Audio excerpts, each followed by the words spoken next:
We've all heard this idea that there are different types of publishing, different pathways a writer can go down to get their book out into the world. Well, I'm here today to tell you this is all a big myth, and there's really only one type of publishing.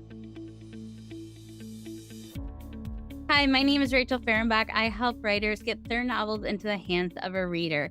And fun fact, I actually double majored in creative writing and business management some years ago. I'm not going to date myself, but some years ago, I double majored. And when I double majored in business, I had to take classes on operations and management and marketing and all those things.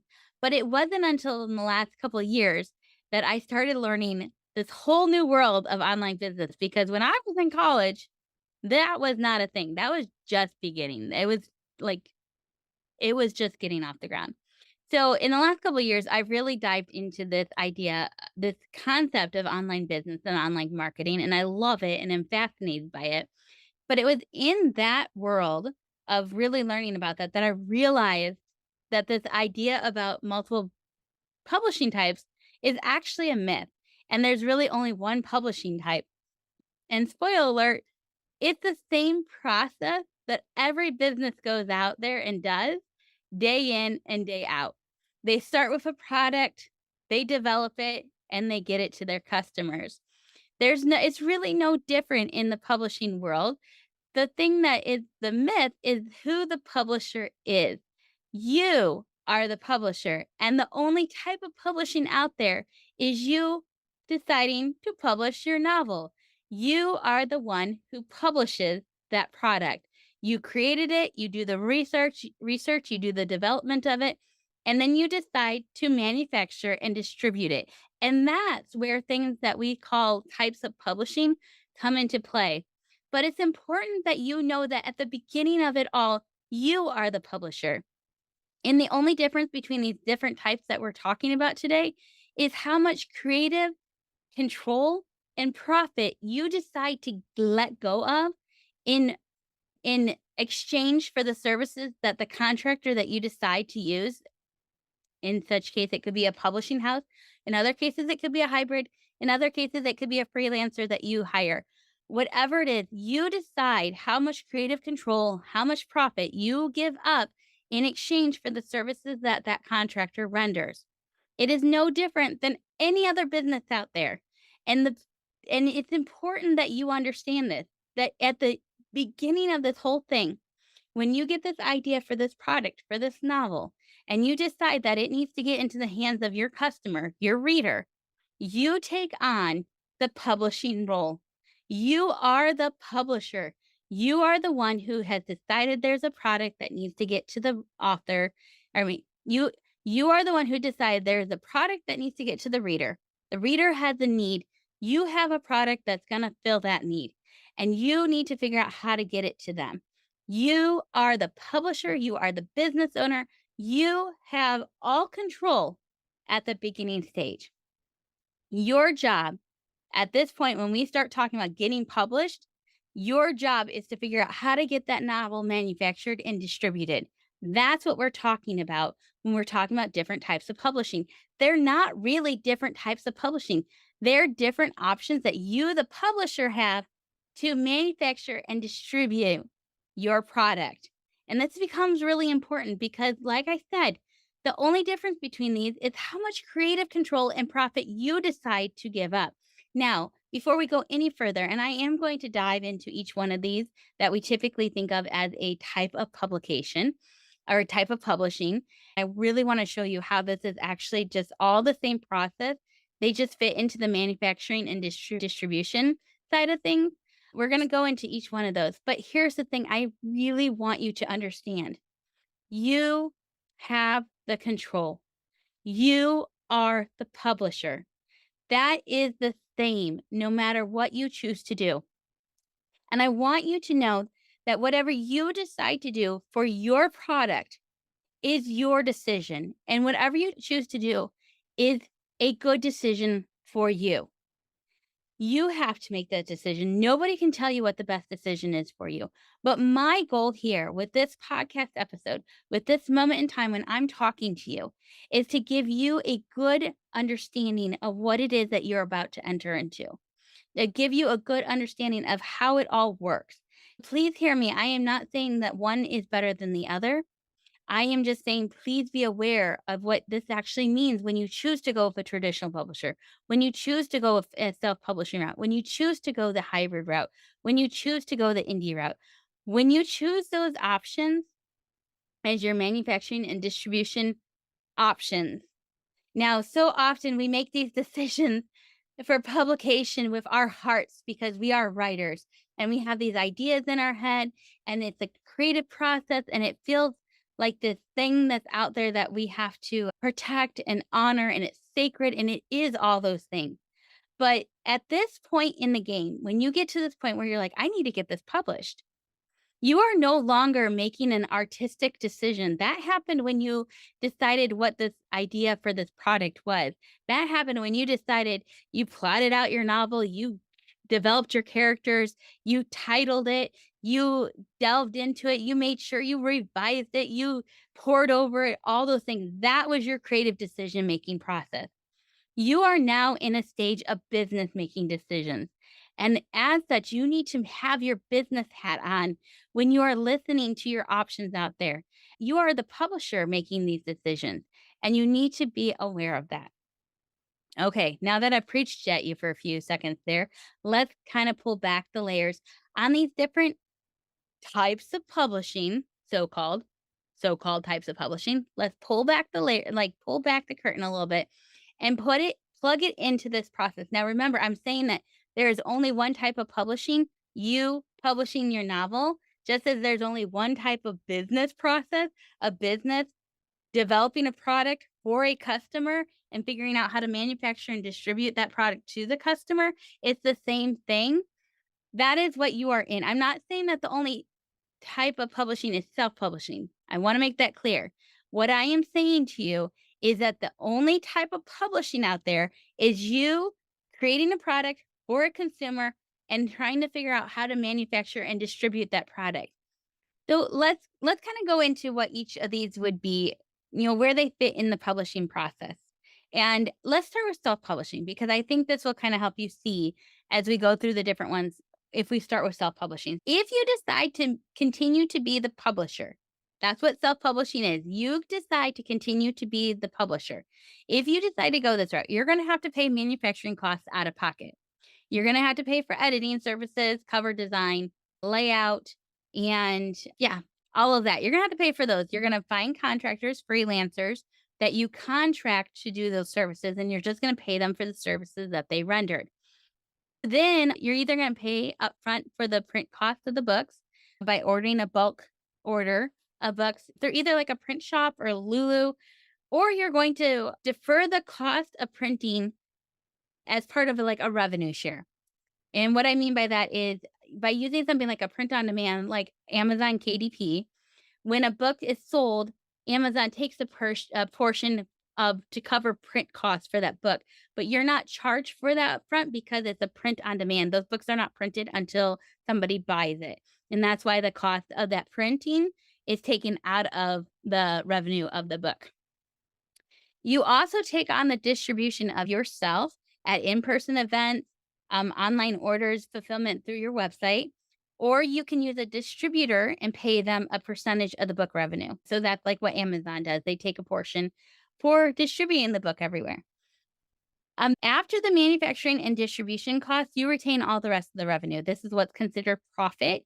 And you also retain any decision making going further. You could change the cover if you wanted to. You could change how you decide to distribute it. You could change how you decide to print it. You can change if you want to continue making that book or not.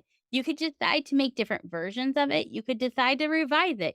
You are in full creative control and you get to decide whatever is best for you, your product, and your reader. So that's what happens when you decide to continue as the publisher. Now, you can decide to continue as the publisher to a degree and contract services with a hybrid publisher. Now, this varies from hybrid to hybrid, whether like To what degree do you maintain rights? Some hybrids take rights, they buy rights from you for the book. Some allow you to retain the rights to your book. So it really just depends. And that's why it's called hybrid publishing because it's kind of a mixture. It's also called vanity press publishing, if you've heard that term before. But the idea is that you are giving up some creative control and you are paying some of the manufacturing services up front, that editing services, the cover design, all of that layout, you are paying for some of that. Some hybrids may have you pay upfront for the print cost. Some of them may do what Amazon does as like a print on demand. So it just all depends on the hybrid. Oftentimes with a hybrid, their name is what's put on the spine as the publisher, not yours. So you are not really considered the publisher. They are. So it's kind of just depends on the hybrid as to what degree you continue being the publisher, to what degree you continue to be in control, and to what degree you decide to share the profit with them. You often retain the final decision making when you work with a hybrid. Not always, like I said, it really depends on the hybrid you're working with. So that's what happens when you choose as the publisher to work with a hybrid. You're contracting out services with them. You're paying them upfront for services they're rendering.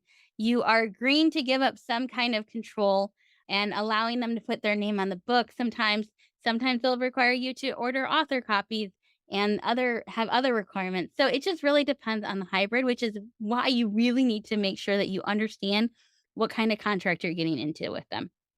And then finally, we have traditional publishing, which is what most people think of when they think of publishing. I want to mention here that sometimes people use the term independent publishing, and often that either means they're talking about like a smaller traditional publisher that's independent of the big five or independent of like publishing houses that have multiple imprints, or they're talking about being an indie publisher or an indie author, which means they're self publishing. So it just really depends. But as far as traditional publishing goes, so with self publishing, you decide to continue being the publisher and you contract out services, but you retain full rights to everything. Full creative control, full revenue, profit all goes into your pocket. With a hybrid, you give up some creative control, you give up some of the revenue, and you you contract them for some services. So you have that option happening. With the traditional publisher, you swap places. It's really that simple. You decide, I am no longer the publisher, I'm going to become the contractor. And this can be most seen in the fact that writers have to create a book proposal. They have to essentially create a bid. They have to prove the marketing validity and quality of their product so that the publishing house will contract with them in order to produce their book. So you have essentially swapped places with the publishing house as the publisher. So remember, you start out being the publisher. And when you decide to go the traditional route, you swap places and now you've become a contractor. You have to prove your worth. You have to prove that you have a valid product and you give all creative control over to them. You give all profit over to them and they distribute a royalty to you. They share a small part of the profit with you, typically between 10 to 20%, and you no longer have claim to that product. So essentially, they buy rights to your product for a portion of the revenue. So you might be a little confused because there's such a thing as like advances and royalties and all that. And you might be like, well, how does that all factor in? An advance is simply a prepayment on the royalties they think that you'll earn on this product. So if they're saying you're going to earn 10% on this X money copies over the lifetime of the book, this is how many we think it's going to sell. This is your percentage of revenue off of each book that's sold. We think it's going to be about this. We're just going to prepay that to you up front. And so they're not really paying you for the product. They're just pre-giving you what they think you're going to earn in revenue, that 10 to 20% that we were talking about. That's your royalty. So remember, when a book comes in, the revenue gets divided between the publishing house and all their overhead costs, salaries, all of that, all their costs to do business. It gets divided to the manufacturing and distribution costs and then it goes to your literary agent, and then it goes to you. Those are kind of the major areas. The revenue from a book, it gets gets divided amongst. That's why you get that 10 to 20%, that royalty. So, once again, when you decide to self publish, you're saying, I'm the publisher. I'm going to remain the publisher and contract out services.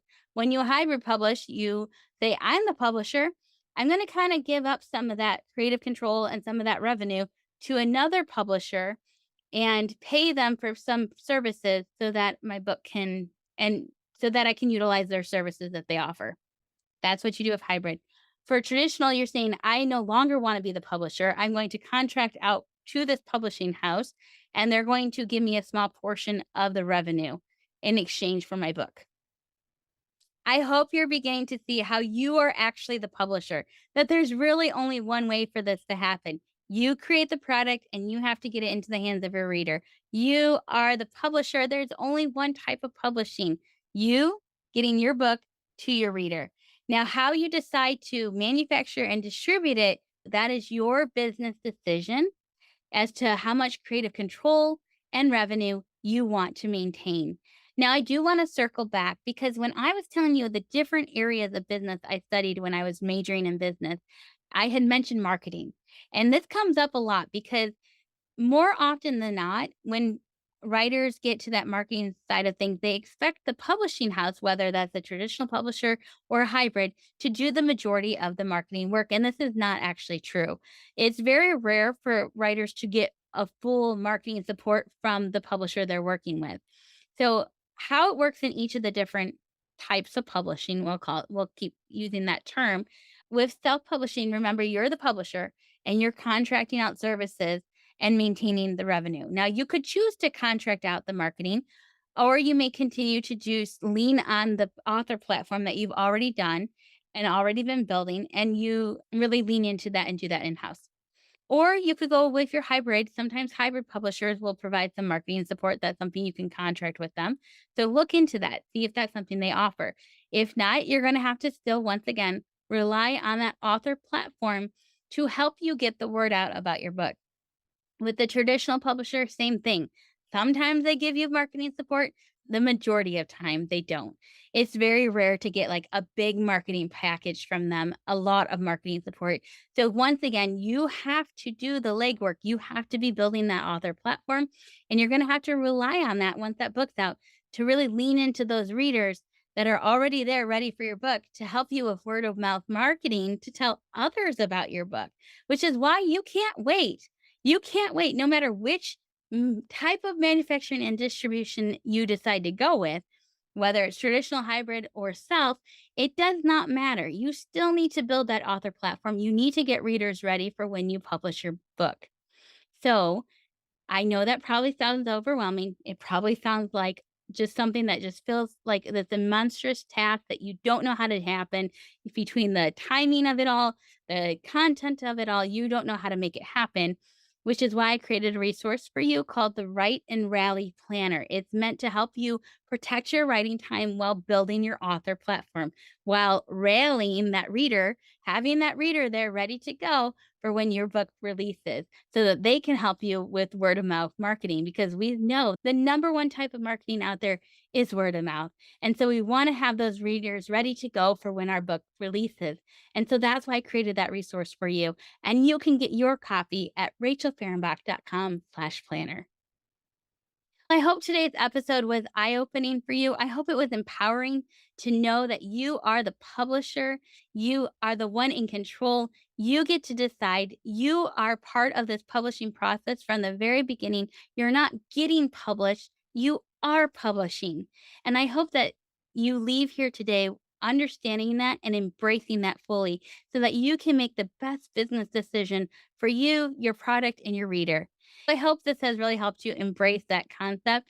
And hey, if you have a friend who is another fiction writer and you're like, this would totally help them out too, would you just mind sending it along to them, telling them, hey, take a listen so that you can understand how this business decision works, how they're the publisher of their book and they get to make those business decisions for them, their product, and their reader.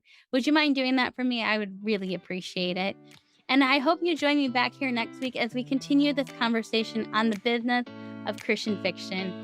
Have a great day. Bye.